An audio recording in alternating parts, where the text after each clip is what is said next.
नमस्कार। आज की भावगंगा के इस 261वें अंक में 261 आपका स्वागत है, अभिनंदन है। आज बहुत महत्वपूर्ण दिवस है। आज संविधान सभा के अध्यक्ष, भारत के पहले राष्ट्रपति और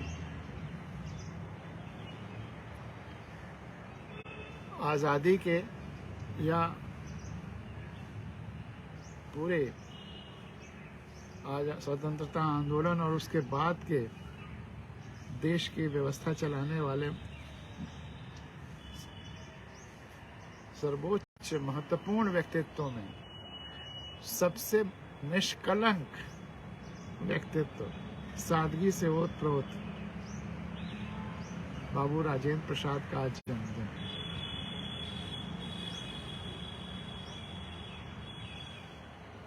और ये सबसे दुखद पहलू है कि हम बाबू राजेंद्र प्रसाद को भूल गए।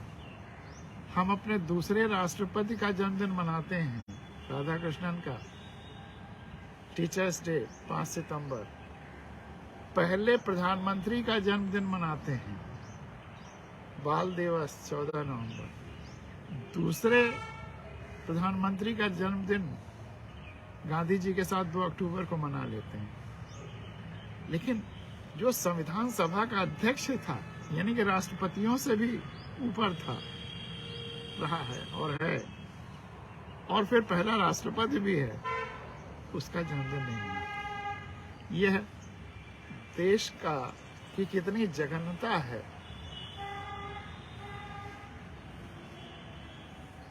जघन्यता है। तो आइए, हम लोगों ने एक नया अभियान पिछले 3-4 साल से शुरू कर रखा है कि बाबू राजेंद्र प्रसाद का जन्मदिन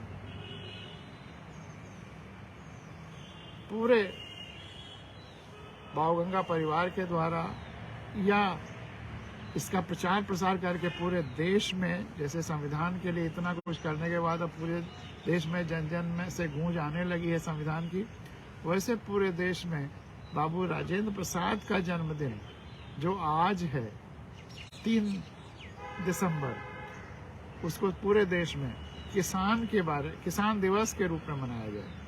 क्योंकि इस देश की सबसे बड़ी समस्या भी किसानों की है। किसान आत्महत्याएं करते हैं इस देश में। 8 लाख से ज़्यादा किसानों ने, 9 लाख के करीब किसानों ने आत्महत्याएं की हैं पिछले 20-25 सालों में। और किसानों का, वहीं बिहार में जो गांधी को बुलाया था राजेंद्र बाबू ने किसान आंदोलन के लिए ही, तो किसानों की समस्याओं से वो इतना पीड़ित थे, उसके लिए उतना काम किया है, और आजीवन वो किसान ही अपने को समझते रहे। राष्ट्रपति भवन में भी किसान के रूप में रहे। तो उनके जन्म दिवस को किसान दिवस के रूप में मनाने से अच्छा और कोई उनके जन्म दिवस का समर्पण भी नहीं हो सकता है। तो किसान दिवस के रूप में मनाया जाए, यह आपसे आग्रह है भावगंगा की तरफ से। मेरे ख्याल से आप इसको करेंगे कि आज सोशल मीडिया पर जितना संभव हो सकेगा बाबू राजेंद्र प्रसाद के जन्मदिन की शुभकामनाएं लेंगे, देंगे, भेजेंगे। एक गूंज पूरे देश में हो जाएगी। इससे ज़्यादा महत्वपूर्ण कार्य और कुछ नहीं होगा।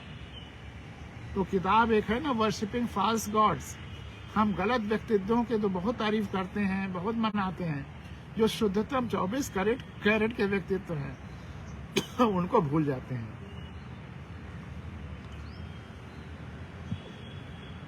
तो मैं पिछले सालों में आज के दिन जो सोशल मीडिया पर लिखता रहा हूं, वह आपके सामने पढ़ूंगा। उसके बाद 1-2 प्रतिक्रियाएं और उसके बाद भारत भूषण आर्य जी के दोहों पर चर्चा आगे बढ़ाएंगे और जितना संभव हो सकेगा आज उस पर चर्चा करेंगे। और कुछ नस्लवाद पर और चर्चा करना चाहता था, लेकिन मुझे नहीं लगता है कि भारत भूषण जी के दोहों पे हम लोग जब डूबेंगे उन दोहों में तो कोई समय बच पाएगा। तो फिर आज का बाकी सारा समय भारत भूषण जी के लिए रहेगा, नस्लवाद पर चर्चा अगले किसी में रहेगी। नरेंद्र कुमार त्रिपाठी जी ने लिखा है कि बहुत सुंदर कार्य के लिए आपने अभिप्रेरित किया है। बहुत सुंदर कार्य के लिए आपने अभिप्रेरित किया है। आपको बहुत बहुत धन्यवाद। नरेंद्र जी, आपको भी पूरे भावगंगा परिवार की तरफ से, मेरे तरफ से इस काम को, इस ज्योति को, इस मशाल को आगे बढ़ाने के लिए जो आपने अभिप्रेरणा ली है, इसके लिए बहुत बहुत साधुवाद। और आप सब लोगों के साथ मिल करके यह काम हो जाएगा 2-4 साल में। पूरा देश राजेंद्र बाबू का जन्मदिन मनाना शुरू करेगा। चीज़ों की शुरुआत ऐसे ही होती है। गंगोत्री भावगंगा की तो जैसे हमारे जीवन का या किसी भी व्यक्ति के जीवन की सार्थकता यह है कि वो जिंदगी भर बच्चा बना रहे, तब वो एकदम आनंदित रहता है। वैसे भावगंगा की भी सार्थकता यही है कि वह सदैव बच्चा बना रहे। और भावगंगा या गंगा अगर बच्चा बना रहे, क्या मतलब है? कि मतलब वो गंगोत्री बना रहे, गंगोत्री जैसा रहे।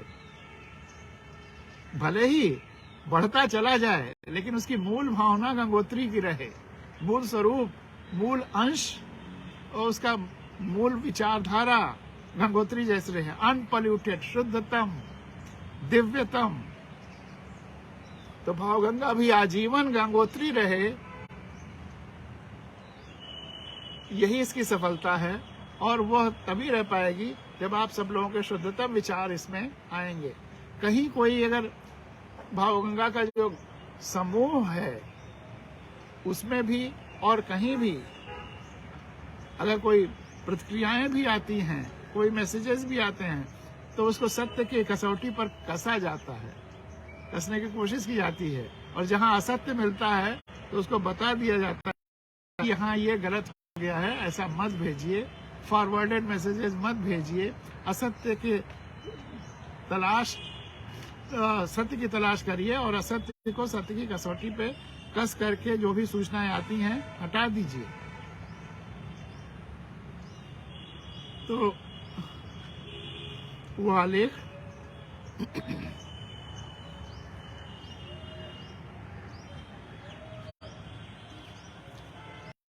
शत शत नमन।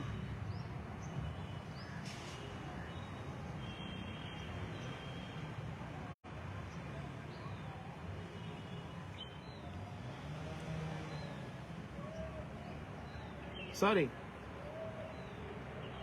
138वीं जयंती है।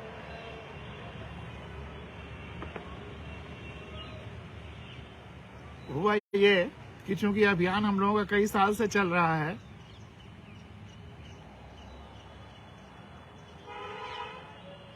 तो 3 साल पहले जो हम लोगों ने आलेख भेजा था, गलती से पिछले साल भी 137 लिख करके भेजना चाहिए था, वो 135 ही लिख करके चला गया, उतना उसमें चूक हो गई।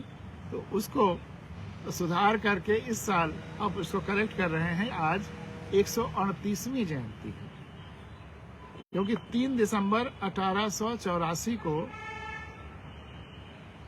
उनका जन्म हुआ था और 28 फरवरी 1963 को उनका देहावसान हुआ। तो आज विद्वता, सादगी, उन्हीं के बारे में लिखा गया था। टीचर ने उनकी कॉपी जब चेक की तो लिखा था कि examinee is better than examiner, कि जो हमें परीक्षक जो उनका एग्जामिन कर रहा है वह उतना नहीं जानता जितना कि ये बालक जानता है। जो परीक्षा दे रहा है परीक्षार्थी, परीक्षक से ज्यादा ज्ञानवान है। तो आज विद्वता, सादगी और त्याग की प्रतिमूर्ति देश रत्न डॉक्टर राजेंद्र प्रसाद की 138वीं जयंती है। इस अवसर पर उन्हें शत नमन। बाबू राजेंद्र प्रसाद भारत के प्रथम राष्ट्रपति थे और 1950 से 1962 तक रहे। वे भारतीय स्वाधीनता आंदोलन के प्रमुख नेताओं में से थे, जिन्होंने भारतीय राष्ट्रीय कांग्रेस के अध्यक्ष के रूप में प्रमुख भूमिका भी निभाई। वे संविधान निर्माण की संविधान सभा के अध्यक्ष थे। संविधान के साथ अगर कोई किसी व्यक्ति का नाम जोड़ना है तो राजेंद्र प्रसाद हैं। संविधान सभा के अध्यक्ष थे और उन्होंने संविधान के निर्माण में सर्वाधिक महत्वपूर्ण योगदान दिया, जिसकी परिणति 26 नवंबर 1949 को संविधान के पारित होने में, आत्मार्पित होने में और भारत को एक गणतंत्र के रूप में प्रतिस्थापित करने में हुई। और फिर 26 जनवरी को फॉर्मल गणतंत्र दिवस मनाया जाने लगा लाहौर अधिवेशन के याद में, जहां पूर्ण स्वराज्य की बात कही गई थी, उसके याद में। लेकिन 26 नवंबर जिसे संविधान दिवस के रूप में मनाते हैं, संविधान उसी दिन अधिनियमित हुआ था, आत्मार्पित हुआ था। तो पूरे देश में अत्यंत लोकप्रिय होने के कारण उन्हें राजेंद्र बाबू या देश रत्न कहकर पुकारा जाता है। पब्लिक ने उनको ये खिताब दिए हैं, ये उपाधियां दी हैं। तो पिछले वर्ष से, यानी कि 4 साल पहले से, ये 3 साल पहले का आलेख है,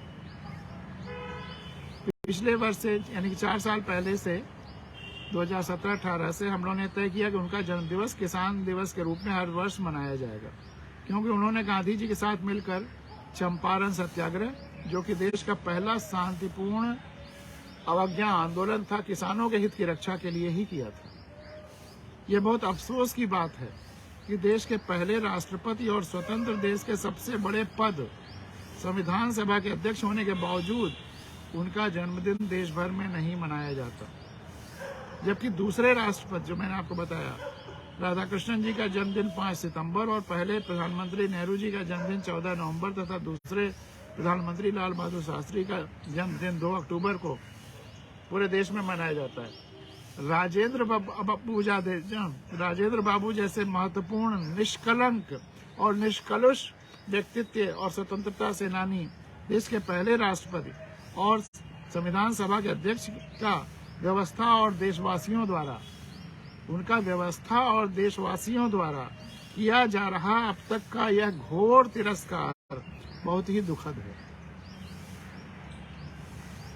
देश के पहले राष्ट्रपति और संविधान सभा के अध्यक्ष का व्यवस्था और देशवासियों द्वारा, और इतनी पार्टियां आई चली गईं, इतनी विचारधाराएं आई चली गईं, लेकिन राजेंद्र बाबू जैसे चमकते हुए स्वतंत्रता आंदोलन के सबसे बड़े सूरज कह लीजिए, गांधी की तो खैर और स्थिति थी, लेकिन गांधी के सहयोगियों में अगर सबसे महत्वपूर्ण व्यक्तित्व तो चमकते हुए सूरज हैं, दमकते हुए सूरज हैं राजेंद्र बाबू। उनमें कोई धब्बा, कोई कालिमा नहीं है। तो उनका सभी दलों द्वारा, सभी व्यवस्थाओं द्वारा, अब तक के सभी महत्वपूर्ण पदों पर बैठे हुए लोगों द्वारा, और सबसे खतरनाक कि पब्लिक के द्वारा, जनता के द्वारा जो उनका तिरस्कार, ये तो जन आंदोलन हो करके उनको उनका जन्मदिन मनाना चाहिए था, और उनकी सादगी, उनके समर्पण से शिक्षा लेना चाहिए था। यदि सभी लोग राजेंद्र बाबू के आदर्शों पर चले तो देश का कल्याण हो जाएगा।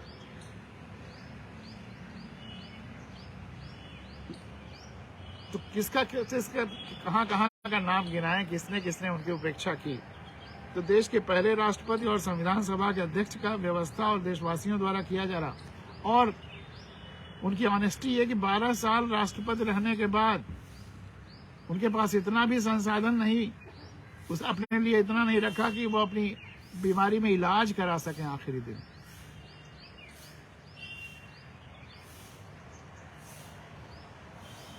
तो देशवासियों द्वारा उनका किया जा रहा अब तक का घोर तिरस्कार बहुत ही दुखद है।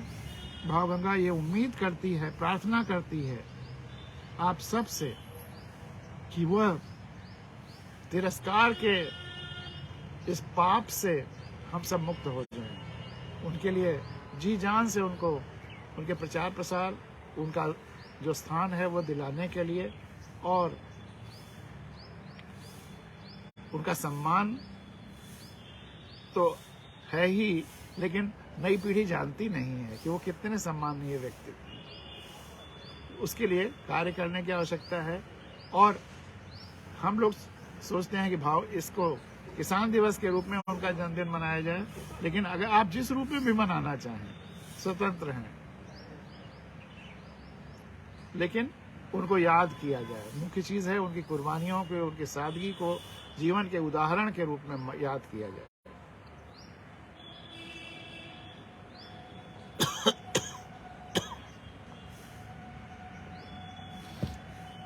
राजेंद्र बाबू एक आम आदमी के सच्चे प्रतिनिधि रहे हैं। आर.के. लक्ष्मण का कार्टून याद होगा आपको। उस कार्टून में आड़ी तिरछी रेखाओं का कपड़ा पहने हुए वह आम आदमी का चित्र याद होगा। राजेंद्र बाबू उस आम आदमी के प्रतीक थे। उसी तरह से आम आदमी के प्रतिनिधित्व तो जीवन भर करते रहे। राष्ट्रपति भवन में भी वह आम आदमी के प्रतिनिधि के रूप में रहे, जबकि विद्वान इतने थे कि examiner is better than examiner, लेकिन वो विद्वता का घमंड नहीं था, किसी तरह का कोई घमंड नहीं था। राजेंद्र बाबू एक आम आदमी के सच्चे प्रतिनिधि रहे और आजीवन रहे। राष्ट्रपति बनने के बाद भी उनका जीवन एकदम सामान्य आदमी की तरह रहा। एक बार पुनः उन्हें शत शत नमन।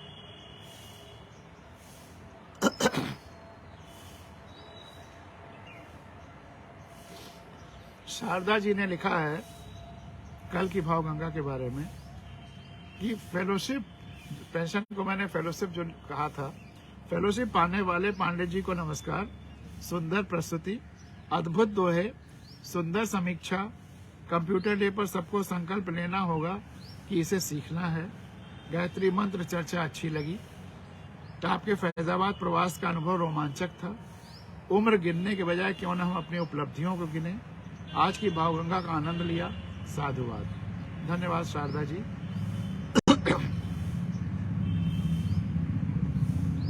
और आर.डी. तिवारी जी ने अपनी प्रतिक्रिया कल के प्रोग्राम के बारे में लिखा है। भावगंगा से जुड़ने के आनंद का अनुभव कर रहा हूँ। भावगंगा से जुड़ने के आनंद का अनुभव कर रहा हूँ। मेरे स्वास्थ्य के प्रति शुभेच्छा के लिए आभार। आज की भावगंगा कुछ अधिक गंभीर और बहुआयामी लगी। आज की भावगंगा कुछ अधिक गंभीर और बहुआयामी लगी। गंगा का भौतिक रूप भी ऐसा ही है। माँ गंगा से मेरा अपना निजी लगाव है, कुछ भौतिक और काफी कुछ रामचरितमानस के माध्यम से। मुझे भावगंगा का प्रवाह माँ गंगा के प्रवाह जैसा ही लगता है। मुझे भावगंगा, धन्यवाद तिवारी साहब। कुछ भौतिक, माँ गंगा से मेरा अपना निजी लगाव है, कुछ भौतिक और काफी कुछ रामचरितमानस के माध्यम से। मुझे भावगंगा का प्रवाह माँ गंगा के प्रवाह जैसा ही लगता है। कंप्यूटर डे पर प्रकाश महत्वपूर्ण है और समय की आवश्यकता है कि हम आउटडेटेड ना हों और पंगु भी ना हों। कंप्यूटर पढ़ने लिखने का माध्यम ही नहीं बल्कि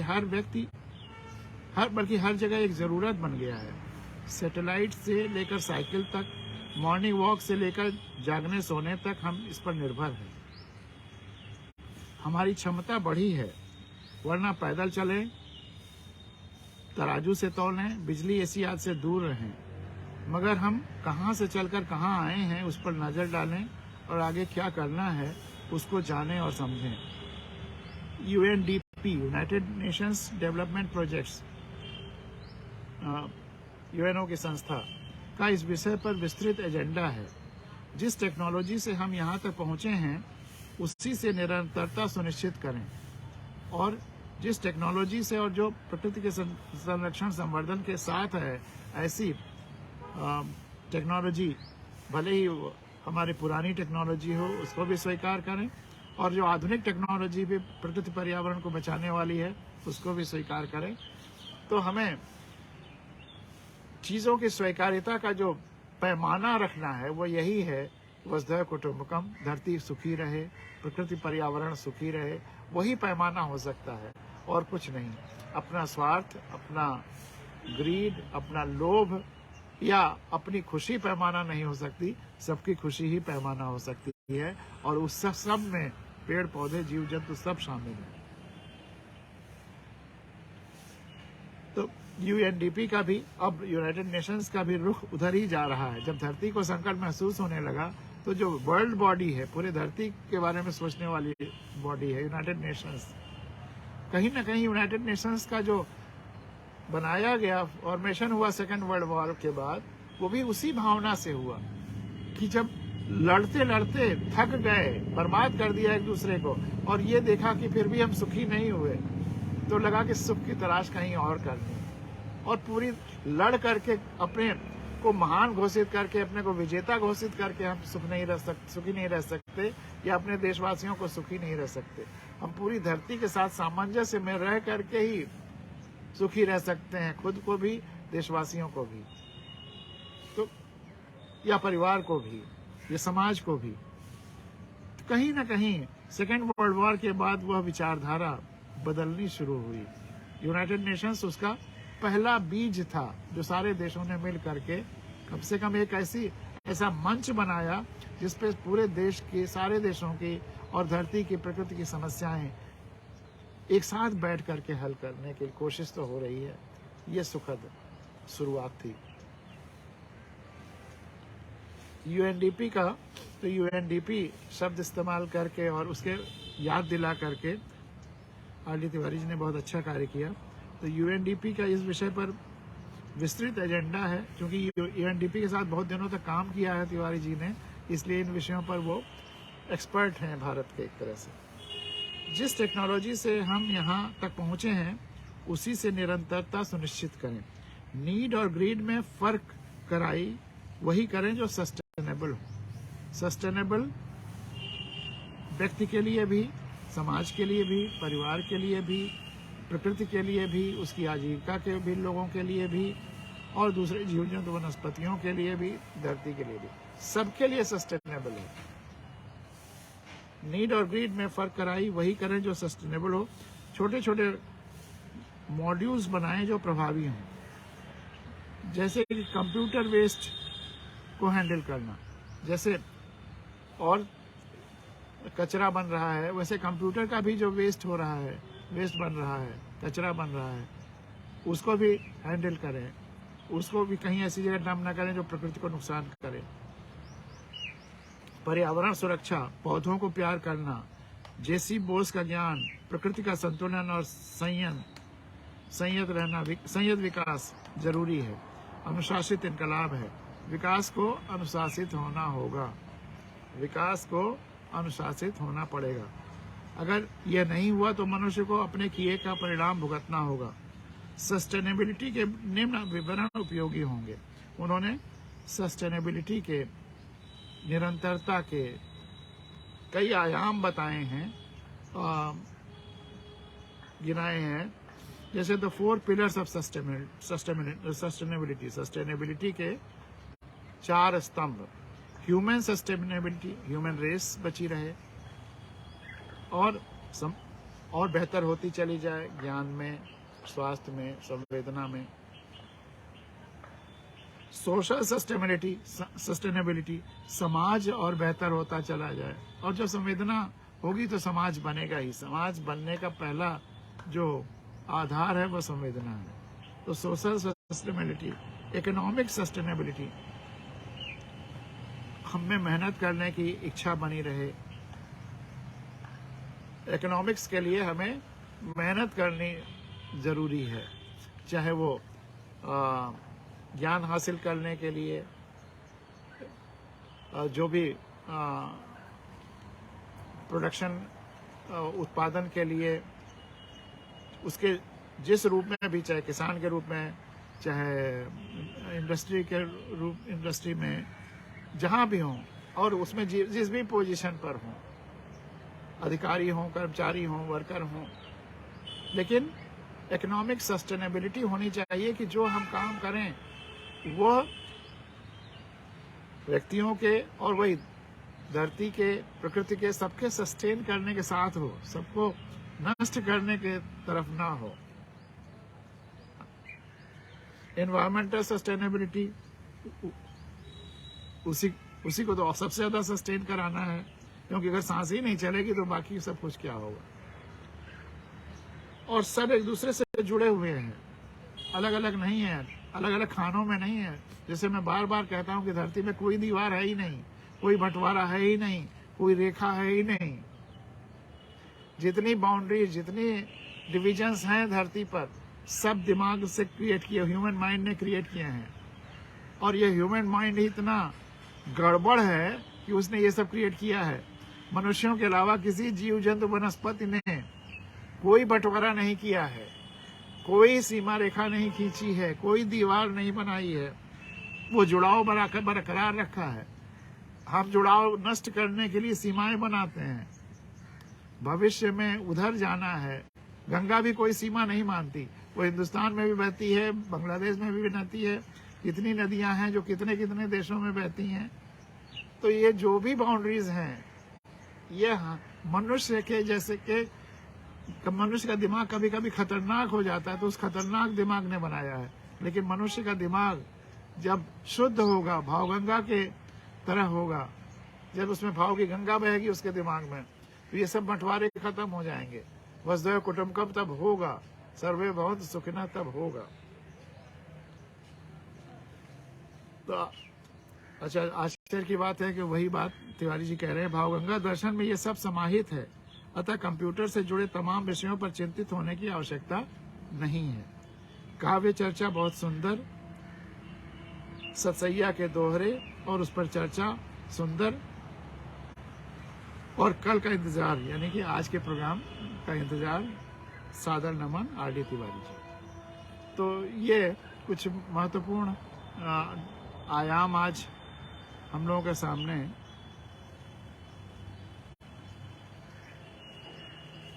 आर.डी. तिवारी जी ने रखा।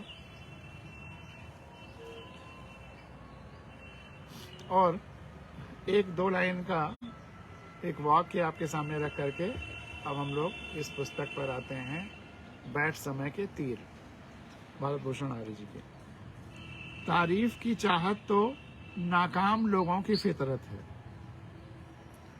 इच्छा करेंगे लोग उनकी तारीफ करें, ये नाकाम लोगों की फितरत है। काबिल लोगों के तो दुश्मन भी कायल होते हैं। काबिल लोगों के तो दुश्मन भी कायल होते हैं। तारीफ की चाहत तो नाकाम लोगों की फितरत है। काबिल लोगों के तो दुश्मन भी कायल होते हैं। आपको याद होगा चाणक्य का वो उदाहरण,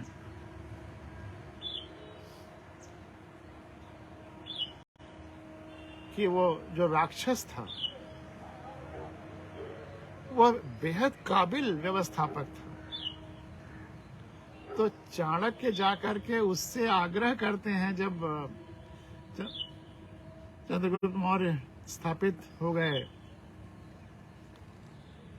राजा के रूप में, कि तुम उनका महामात्य बनो या उनका प्रधानमंत्री बनो। खुद प्रधानमंत्री नहीं हुए। काबिल लोगों की तलाश, जो भी अच्छी व्यवस्था बनाना चाहेगा वो काबिल लोगों की तलाश करेगा, भले ही वो विरोधी रहा हो। सवाल विरोध का नहीं है, काबिलियत का है।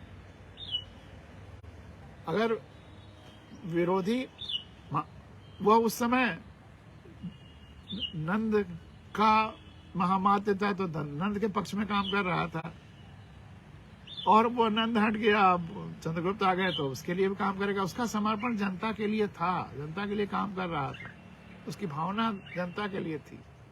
तो ऐसे लोगों को तारीफ कोई भी करेगा। तो काबिल लोगों के तो दुश्मन भी कायल होते हैं। एक समय में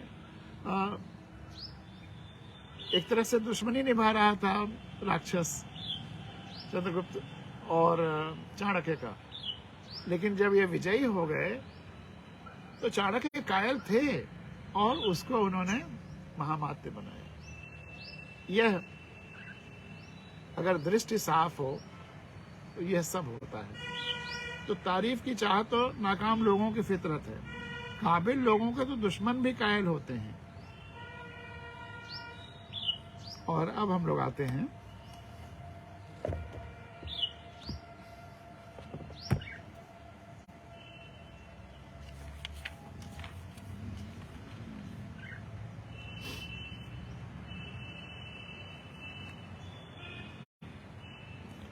यहां तक हम लोगों ने कल चर्चा की थी कि पढ़ी बीच तूफान में हर दिन नई किताब, पढ़ी बीच तूफान में हर दिन नई किताब, क्या लेगी यह जिंदगी मुझसे और हिसाब। रहे चीखते उम्र भर, रहे चीखते उम्र भर, पग पग पर अंधियार, रहे चीखते उम्र भर, पग पग पर अंधियार, काश के रखते मित्र तुम, दीप जला तम द्वार। अंधियारे के दरवाजे पर, काश के रखते मित्र तुम, दीप जला तुम द्वार। वही मैं अक्सर कहता हूँ, अंधेरे को कोसने से अच्छा एक दिया जलाना। जब भी लोग केवल आजकल के हालात को बुरा कहने लगते हैं तो मैं कहता हूँ कि इसका कोई रास्ता भी सामने लाओ, हल भी सामने लाओ। अंधियारे को कोसना तो हम आप जिंदगी भर कोसते रह जाएंगे तो अंधियारा दूर नहीं होगा, जीवन समाप्त हो जाएगा। एक दिया जलाओ। भावगंगा में हमेशा यही रहता है कि अगर प्रॉब्लम है तो प्रॉब्लम की चर्चा संक्षेप में कर दीजिए, लेकिन हल निकालिए। हल होना चाहिए। आजकल अखबारों में भी अंधियारे की चर्चा बहुत होती रहती है, लेकिन हल उसका क्या है? हम लोगों ने एक छोटा सा हल यही निकाला कि कम से कम भावगंगा शुरू कर दी, एक उजाला, एक शुद्धता का प्रतिरूप, एक सबके विचारों के आधार पर एक नया रास्ता जो धरती के वो सस्टेनेबिलिटी के लिए, या कीचड़ मथने से कोई फायदा नहीं है। जिंदगी भर हम लोग कीचड़ मथें तो कुछ नहीं होगा।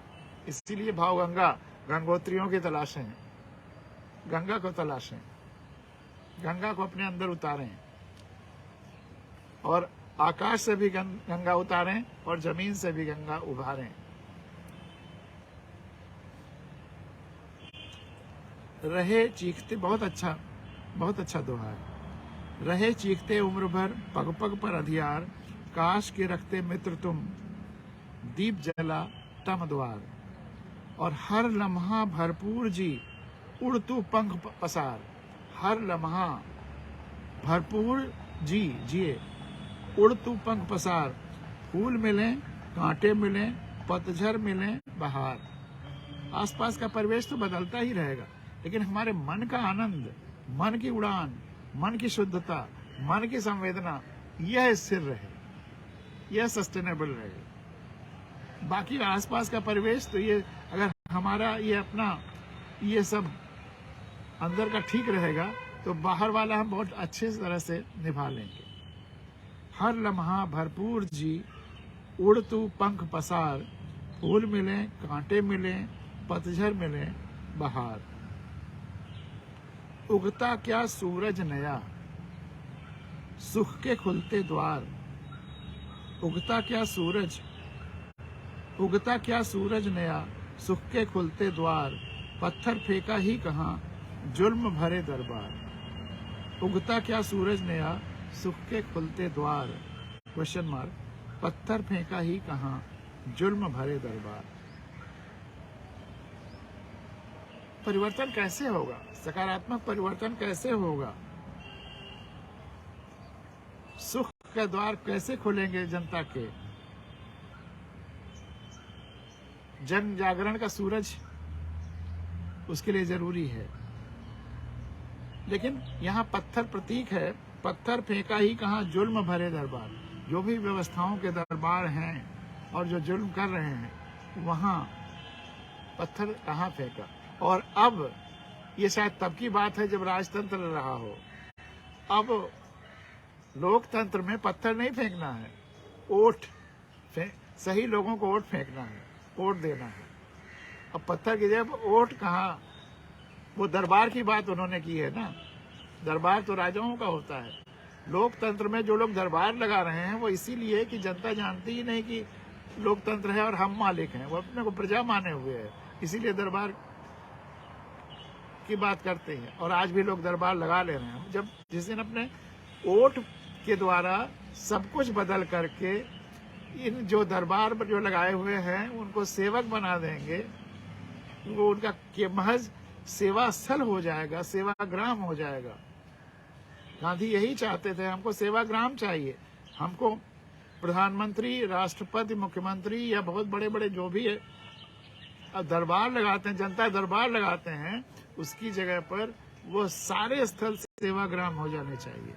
तो उस इन दरबार को सेवाग्राम में बदलने के लिए, सेवा स्थल में बदलने के लिए अब पत्थर फेंकने की जरूरत नहीं है। चीजें आसान हो गई। राजेंद्र बाबू और संविधान सभा ने जो लोकतंत्र स्थापित किया देश में, अब उससे यही हुआ है कि आपको जैसे चींटी वाली कहानी में हाथी के सूंड में नहीं रेंगना होगा, दरबार पे पत्थर नहीं फेंकना होगा, महज बस चुपचाप जाकर के वोट दे आना होगा, सब कुछ बदल जाएगा। और 100% लोगों को वोट देना है और नोटा भी नहीं दबाना है। तो हर उगता क्या सूरज, और नया सूरज उग जाएगा लोकतंत्र का। उगता क्या सूरज नया, सुख के खुलते द्वार, पत्थर ही फेंका ही कहाँ जुल्म भरे दरबार। खेल मौत से फागतू, जला जला मन आग, बुझी आग ने कब रचे जीवन के मधुराग। खेल मौत से फागतू, जला जला मन आग, बुझी आग ने कब रचे जीवन के मधुराग। यह हौसला देने वाला शेर है। और मन के अंदर आग होनी चाहिए, आंच होनी चाहिए।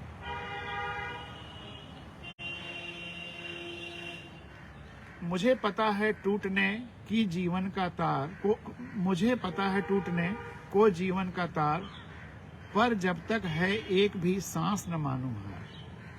अंतिम सांस तक आशा उम्मीद बनाए रहने का ये अद्भुत दोहा है। मुझे पता है टूटने को जीवन का तार, जीवन का तार अब टूटने वाला है, पर जब तक है एक भी सांस न मानूं हार। अंतिम समय तक सार्थकता या जो भी संभव है वह करते रहना है। बना स्वयं को नाव तू, हिम्मत को पतवार। बना स्वयं को नाव तू, हिम्मत को पतवार, फिर क्या तेरे सामने सातों सागर पार। बहुत बढ़िया। बना स्वयं को नाव तू, हिम्मत को पतवार, फिर क्या तेरे सामने सातों सागर पार। लाख गिरा फिर भी उठा, चला गगन की ओर। लाख गिरा फिर भी उठा, चला गगन की ओर। लानी थी हर हाल में मुझको जगहित भोर। लाख गिरा फिर भी उठा, चला गगन की ओर। लानी थी हर हाल में मुझको जनहित भोर। और जो भी व्यक्ति देश, समाज, प्रकृति, धरती के कल्याण के लिए काम कर रहा है उसकी यही स्थिति बनती है। लाख गिरता है फिर उठता है। चाहे भारत में लोकतंत्र की स्थापना के लिए हम लोगों की ये संविधान कथाएं, या गांधी का राजशाही के दंड फंदों से मुक्त करके लोकतंत्र के नए हथियारों की तलाश, चाहे तमाम सारे वैज्ञानिकों द्वारा किए गए तमाम सारे जो नए नए आविष्कार हुए जिनकी वजह से आज धरती पे हम लोग इतना अच्छी तरह से जी रहे हैं, हमारा ज्ञान इतना बढ़ गया है, हम एक दूसरे से इतने जुड़े महसूस करते हैं। धरती से जुड़ा महसूस करने के सारे संसाधन भी हो गए हैं। जो हमारे ऋषियों मुनियों के सपने थे, वसुधैव कुटुंबकम और सर्वे भवन्तु सुखिनः, उनको साकार करने के अब उपकरण भी हमारे हाथों में वैज्ञानिकों ने दे दिए हैं। लेकिन वैज्ञानिकों के उन्हीं शोधों से, उसी ज्ञान से अगर कुछ गलत तकनीक भी विकसित हो गई, जैसे एटम बम वगैरह, उनको मिटाना है और सही तकनीक का इस्तेमाल सबके कल्याण के लिए करना है। तो इन सब प्रयासों के लिए, चाहे वो राजनीतिक शब्द को खत्म करके लोकनीतिक धरती बनानी, इको फ्रेंडली धरती बनानी, सस्टेनेबल धरती बनाने और समाज की व्यवस्था को भी बेहतर बनाने, संवेदनशील बनाने, इसके लिए जो समाज सेवी, जो लोकनीतिक लीडर्स, स्टेट्समैन या अलग अलग फील्ड के साहित्यकार, समाज सेवी, प्रकृति विज्ञानी, तमाम सारे जो पर्यावरणविद, ये सब लोगों ने किस किस तरह से संघर्ष किए हैं, कितनी बार गिरे, उठे, गिरे, लेकिन फिर इस धरती पर वसुधैव कुटुंबकम का और सर्वे भवन्तु सुखिनः का सूर्य, ज्ञान का सूर्य उदय कराने के लिए, जनहित के लिए, वो भोर लाने के लिए कितने लोगों ने तपस्याएं दी हैं। आजादी के लिए कितने लोगों ने कुर्बानी की है। तमाम सारे वैज्ञानिकों ने, मतलब एक एक जो तत्व हैं धरती पर, इसके कितने सारे केमिस्ट्री के विद्वानों ने क्या क्या किया है। हर चीज का स्वाद पता लगाया, खुद चेक करके, जितने एलिमेंट्स हैं, जितने कंपाउंड्स हैं। केमिस्ट्री के तमाम वैज्ञानिकों ने जो पोटेशियम साइनाइड, जो जहर होता है, जीभ पे रखते ही आदमी मर जाता है, उसका स्वाद भी कैसा है पता लगाने के लिए वैज्ञानिकों ने अपना जीवन दे दिया, कुर्बानी दे दी। कलम लेके बैठे कि अभी जीभ पे रखेंगे और लिखेंगे क्या स्वाद है और मर जाएंगे। जानते हैं कि मर जाना है, मरना है, लेकिन इस विज्ञान के आविष्कार के लिए कि पोटेशियम साइनाइड का स्वाद क्या है, तो एस लिखा, मतलब एक वैज्ञानिक नाम तो नहीं याद आ रहा है, आप पढ़ लीजिएगा, तो हिस्ट्री है कि उन्होंने कलम लेके स्वाद एक हाथ से इस पे रखा मुंह पे और दूसरे पे एस लिखा, तब तक खत्म हो गए। अब उस एस से स्वीट भी समझा जा सकता है, सावर भी समझा जा सकता है, साल्टी भी समझा जा सकता है। कितने कितने वैज्ञानिकों ने क्या क्या कुर्बानियां दी। मैडम क्यूरी का नाम बताया ही था उस दिन, एक्सरे पे कितना काम किया। आज जो भी हमारे डायग्नोस्टिक्स हैं और हमारे एक्सरेज और तमाम सारे जो मेडिसिन में टेस्ट होते हैं या एक्सरे किया जाता है, इसके सबके ओरिजिनेटर मैडम क्यूरी थी। और उस एक्सरे कितना घातक होता है उसको लिए अब बताया जाता है कि आप एक्सरे कराने जाइए तो बहुत थोड़े समय के लिए ऐसे रहिए, वैसे रहिए, एक्सपोजर नुकसानदेह है।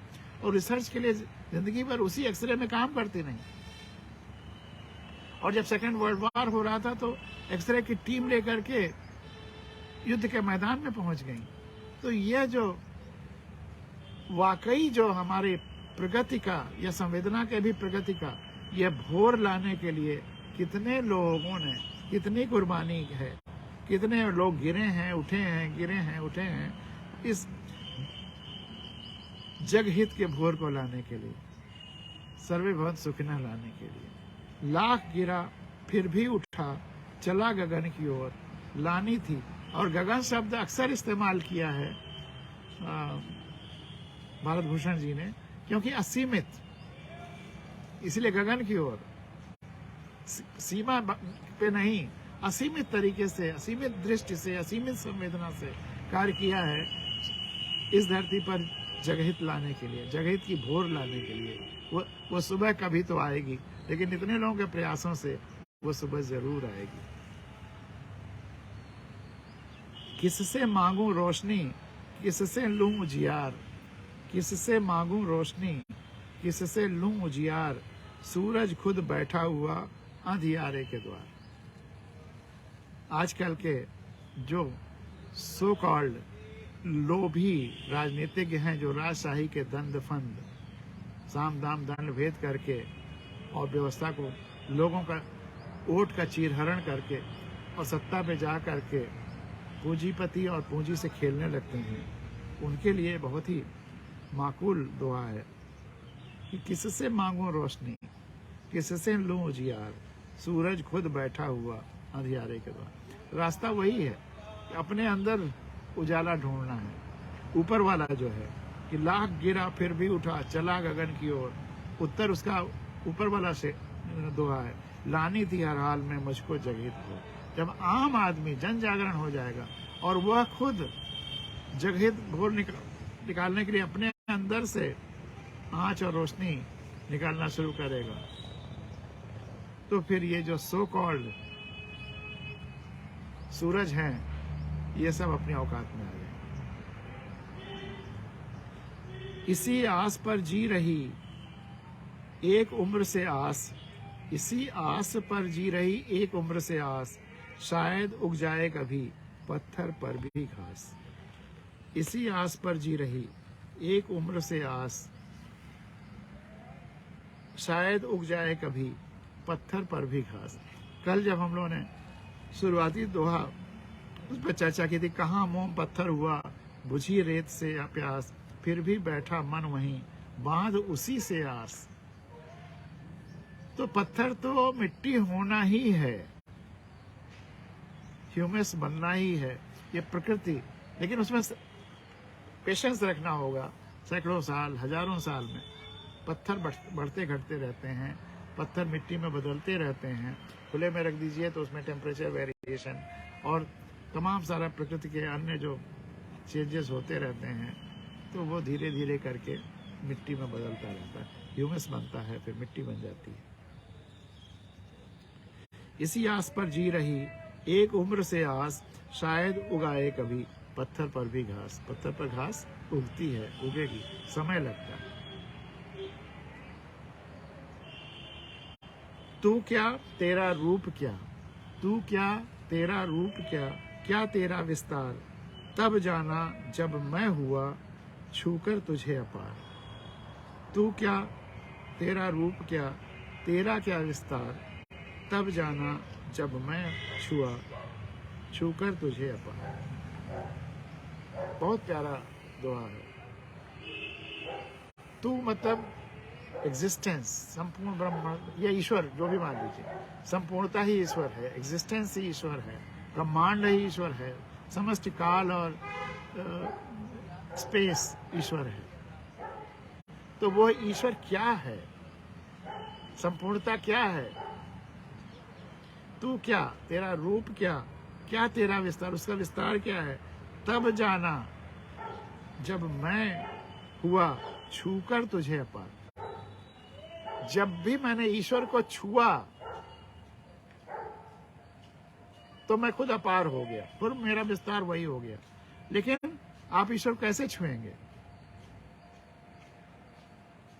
आपके जो ये हाथ हैं या जिसे आप छूते हैं, पैर से भी छू सकते हैं, किसी भी अंग से छू सकते हैं, जिससे भी छुएंगे वो अपने आसपास की चीजें ही तो छुएंगे। लेकिन अगर आप सूरज को भी छूना चाहें, चंद्रमा को भी छूना चाहें, दूसरे ग्रह नक्षत्रों को, उल्का और पूरे आकाश गंगा को, और इस एग्जिस्टेंस के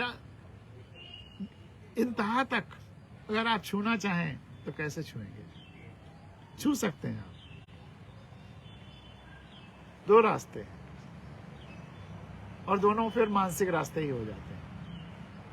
एक तो एक्सटेंडेड थ्योरी वाला जो मैं बात कहता हूं कि जहां जहां की संवेदना आप महसूस करते हैं, जहां जहां का दुख दर्द आप महसूस करते हैं, जहां जहां से संवेदनशीलता के साथ जुड़े हुए हैं, वह सब आपकी एक्सटेंडेड बॉडी। तो आपकी संवेदना का जितना विस्तार होता जाएगा, अगर आप पूरी धरती को इसकी संवेदना से जुड़े हुए हैं तो पूरी धरती आपके शरीर का एक्सटेंशन है, एक्सटेंडेड बॉडी है। तो धरती भी जिसको छुए हुए हुआ उसको आप भी छुए हुए हैं। ऐसे ही पूरा ब्रह्मांड से अगर आप संपूर्णता से जुड़ाव महसूस करते हैं तो पूरे ब्रह्मांड को आपका शरीर है अहम ब्रह्मास्मि, और वो जिसको जिसको फिर तो कुछ बचा ही नहीं, वही हो ही जाता है। और दूसरा, आप मानसिक रूप से छूते चले जाइए, जिसको जिसको आप प्रेम से छूते सहलाते चले जाएं, मन से भी, तो वह भी छूना हुआ। तो जब आप उसको छूते हैं तो उससे जुड़ जाते हैं, हो जाते हैं। इसी बात को कबीर ने बहुत बढ़िया तरीके से कहा है कि लाली मेरे लाल की जित देखूं तित लाल, और लाली देखन मैं गई और मैं भी हो गई लाल। लाली मेरे लाल की, ईश्वर संपूर्णता एग्जिस्टेंस, उसकी लाली, लाल ईश्वर, उसकी लाली दिव्यता, अगर देव है तो उसकी दिव्यता, ईश्वर है तो उसका ईश्वरत्व डिविनिटी। तो अपने ईश्वर की वही उसका ईश्वरत्व देखने के लिए जब मैं निकला, लाली मेरे लाल की जित देखो तित लाल, जिधर भी देख रहा हूं वही ईश्वरत्व नजर आ रहा है, कण कण में वही ईश्वर नजर आ रहा है।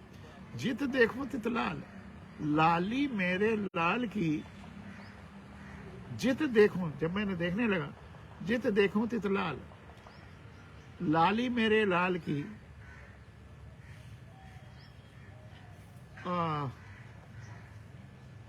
लाली मेरे लाल की, हाँ, जित देखूं तित लाल, जिधर भी देखते हैं लाल ही है। और लाली देखन मैं चली, मैं भी हो गई लाल। लाली मेरे लाल की जित देखूं तित लाल, मेरे उस ईश्वर की या उस ब्रह्मांड की या एग्जिस्टेंस की या जो लाली है, जिधर देखें उधर वही दिखाई तो पड़ता है, लेकिन मैं उसको गहराई से जब देखने के लिए, उसके महसूस करने के लिए निकली, लाली देखन मैं चली। जब मैं खुद, जो लोग और हैं वो सब जो लाली देख रहे हैं, चारों तरफ वही दिख रहा है, लेकिन जब मैं खुद लाली देखन मैं गई, मैं चली, मैं निकली, तो मैं भी हो गई लाल। आपने ईश्वर को देखना शुरू किया, संपूर्णता को देखना शुरू किया, संपूर्णता को संवेदना के साथ एहसास करना शुरू किया, तो आप में वो अपने आप वही रंग आने लगता है, संपूर्णता से जुड़ाव आने लगता है। तू क्या तेरा रूप क्या तेरा विस्तार, तब जाना जब मैं हुआ छूकर उसे बार। जो चाहे छू करके, चाहे देख करके, अगर आप उस भाव में डूब करके, जिस तरह से भी अगर आप संपूर्णता से जुड़ाव महसूस करते हैं, कोई बंटवारा, कोई सीमा नहीं महसूस करते हैं, सबके कल्याण के लिए सोचते हैं, सबके कल्याण की बात सोचते हैं, तो आप भी उस अपारत्व या देवत्व या लालित्व या संपूर्णत्व, जो भी कह लीजिए, उसकी तरफ आपकी यात्रा होने लगती है और वो होने लगता है। 53 मिनट हो गए हैं। 7 मिनट में कुछ और दोहे आपके सामने रखता हूं। आज हम लोग भारत भूषण आर्य जी की इस पुस्तक पर चर्चा को विराम दे देंगे। वैसे ये किताब ऐसी है कि कई दिनों तक इसमें आप डूबे रह सकते हैं। रखूंगा हर हाल में दीप जला तम द्वार, रखूंगा हर हाल में दीप जला तम द्वार, अंधेरे के द्वार पर दीप जला के जरूर रखूंगा। सुनो सुनो ए आंधियों, आना हो तैयार, आना है तो आके तैयार हो जाओ।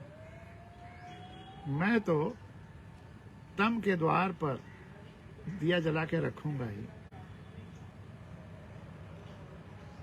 और ये भावगंगा भी उसी तरह का एक दिया है, जो तरह तरह की जो आंधियां हैं, धरती पर आसन्न संकट हैं, उनको मिटाने के लिए यह एक दिया है।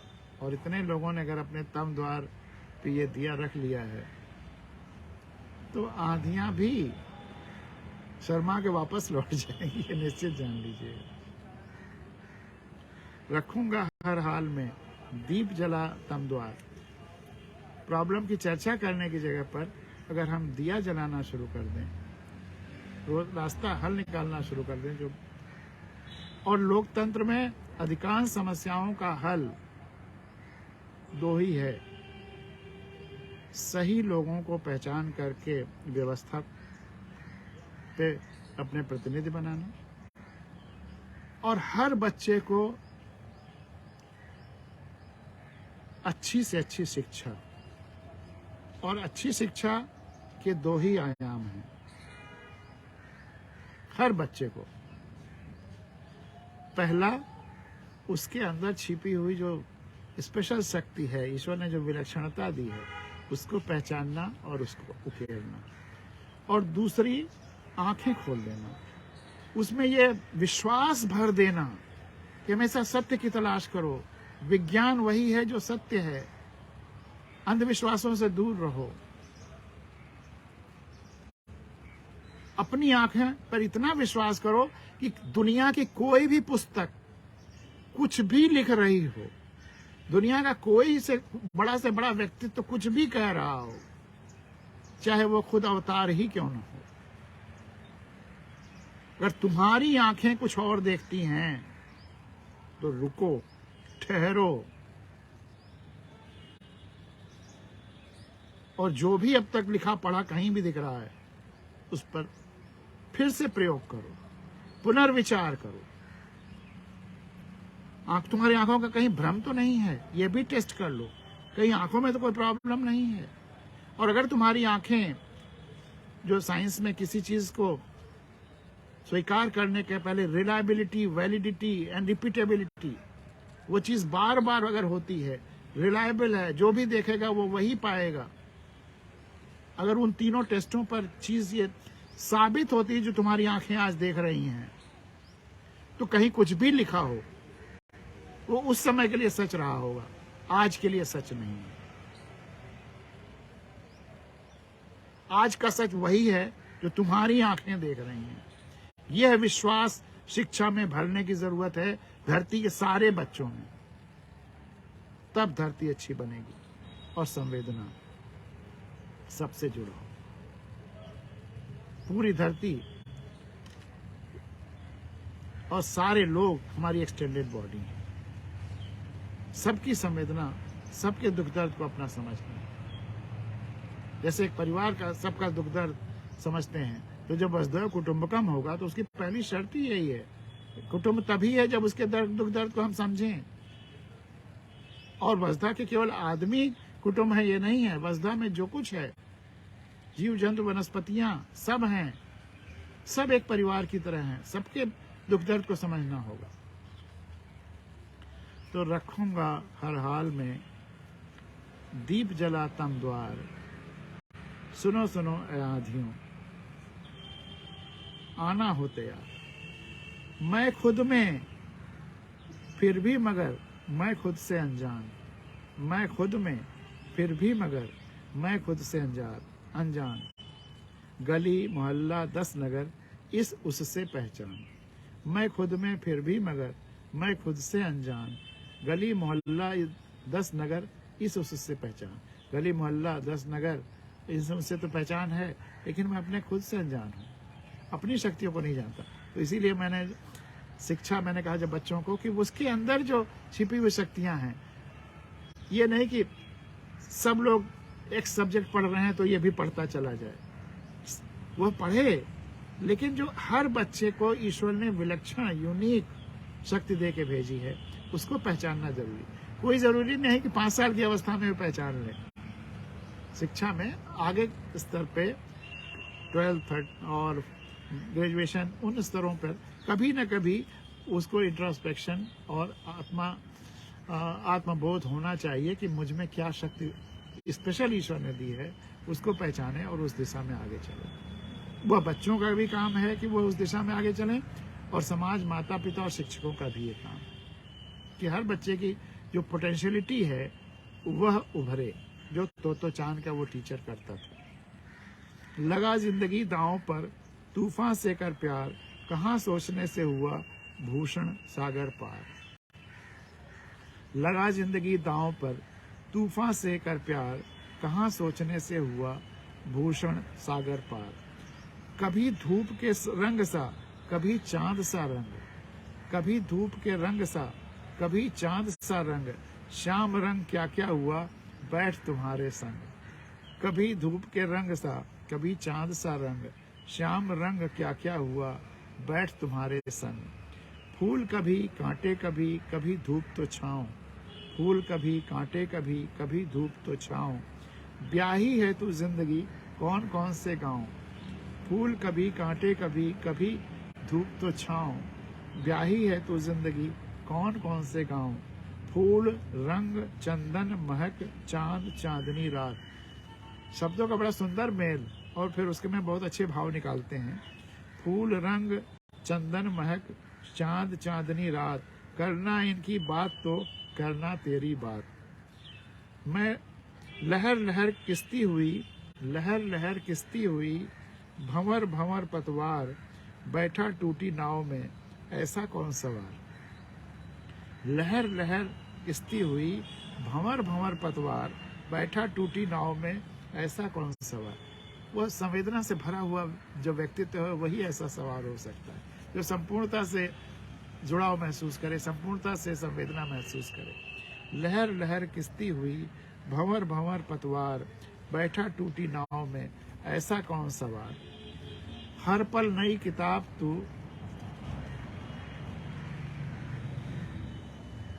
ताजा खिला गुलाब, पढ़ूं या देखूं कि छूं, ढूंढूं कहाँ जवाब। कोई खुश पढ़ हर्फ दो, कोई भरी किताब, अपनी अपनी जिंदगी अपने अपने ख्वाब। लाख बजाई घंटियां तीरथ किए हजार, लाख बजाई घंटियां तीरथ किए हजार।